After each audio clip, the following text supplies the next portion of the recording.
Hello everybody, I'm Juliana and welcome back to day 5 of Booktubeathon. So today's today's video challenge that I will be completing is the class reading list. So basically you pick any topic you feel like you want to talk about and you pick a bunch of books that you would suggest a class read on that topic. So the topic that I have chosen is the LGBTQ plus community. I have 5 books and 1 honorable mention, so I guess that's 6. And I am going to be singing Rick Riordan's praises this entire time because more than half of the books are written by him. So I'm going to jump right into that. First up we have The Trials of Apollo by Rick Riordan. I have the first book here, which is The Hidden Oracle. So the reason I picked this book is firstly because Apollo himself is bisexual and he does talk a lot about the different relationships he's had in the past, both with men and women throughout this book, 2 in particular that he talks about quite a bit. Apollo also has a son, Will, who's currently in a relationship with Nico D'Angelo, and they are just adorable and it's so cute to see their interactions. I think it just shows a lot about healthy relationships and just kind of coming to terms with yourself and being in a homosexual relationship. And Apollo does touch on that when we first see Will and Nico interact, saying it's really no big deal, and that's exactly true. So that's why I picked this one. And that leads me into the second book on my reading list, which is the second Trials of Apollo book, The Dark Prophecy.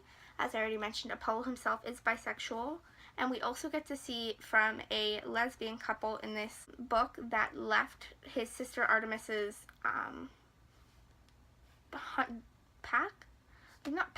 the Hunters of Artemis. They fell in love and they had to leave because of that and age. And it just shows true testament to their love and how these people love the same way that people in heterosexual relationships do. I thought that the dynamic between them was amazing in this book. I don't know. It's so amazing to see these different types of relationships represented in books, and that's why I chose this one. The next book I'm going to be talking about is I'll Give You the Sun by Jandy Nelson. So one of the 2 protagonists in this book, Noah, is gay,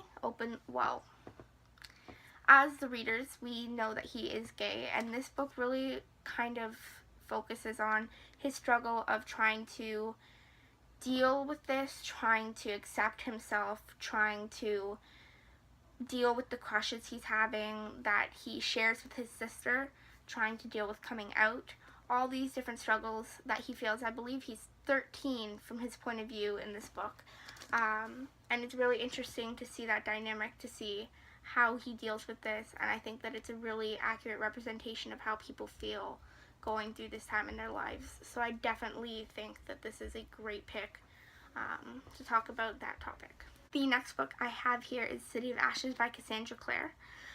Aside from the very obvious relationship between Magnus and Alec that becomes more solidified in this book compared to the first one, my reasons for specifically choosing this book are because we get to see Alec come out to Jace, who is his parabati, who is his best friend, who is someone that he has harbored a huge crush his whole life on, and you kind of get to see Jace's reaction and how someone in that position would feel going through that scenario, how Alec kind of is showing this new part of him to Jace that he wanted to hide for so long because he wanted to hide his harbored feelings towards Jace.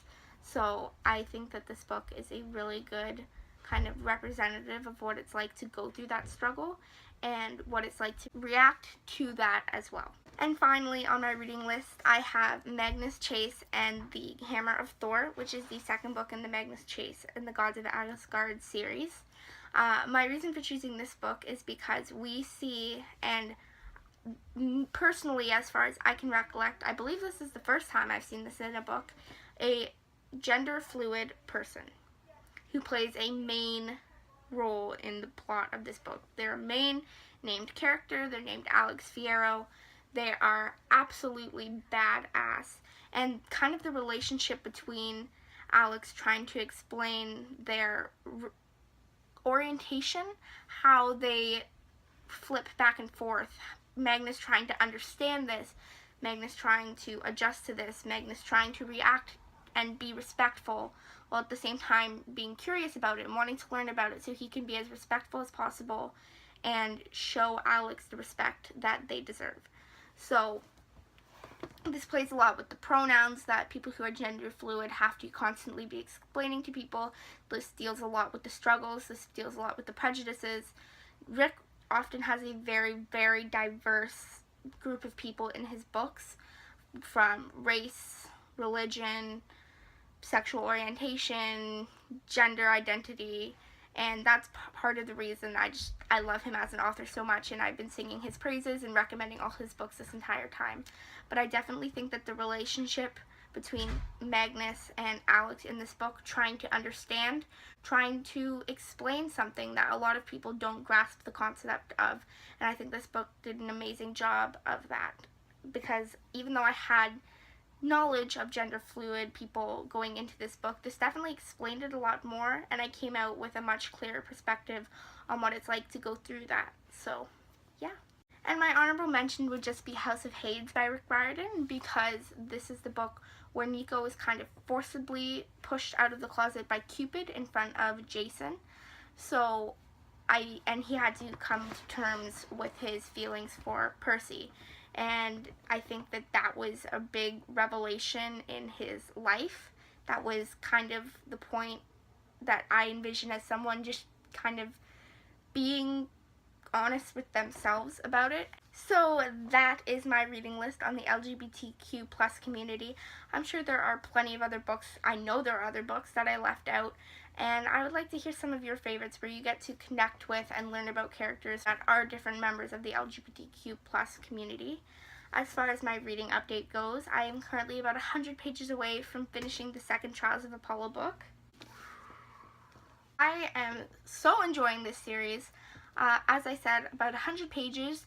I'm more than halfway through Tina Fey's audiobook, and I'm hoping to get both of these finished tonight so that both Saturday and Sunday I can push through my last 3 books. I imagine that Agatha Christie's books will be very quick. I might even be able to finish that tonight if I really buckle down and focus. So we'll see how this goes. I'm excited. I'm finally starting to get on track and catch up. I'm still going to be 1 book behind, but it's okay. I think I can do it. I'm confident in myself, and I am ready to buckle down. Thank you guys so much for watching. I'm so excited for the last 2 days.